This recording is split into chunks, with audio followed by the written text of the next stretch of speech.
Dalawang lalaki sa India ang naisipang gumawa.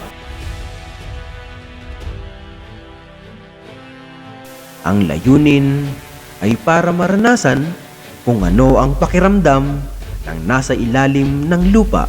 Kaya gumawa sila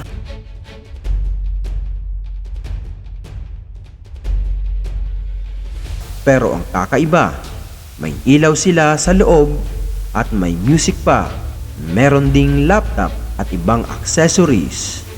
Pero makalipas ang isang oras, gabi na. Hindi inaasahang pangyayari nang biglang bumuhos ang malakas na ulan at hangin. Nagkukumahog ngayon ang mga nasa itaas.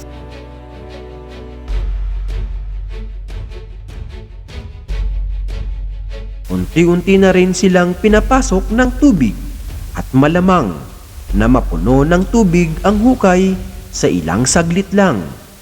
Kinabukasan, nagising na lang silang dalawa na nasa safe na silang lugar.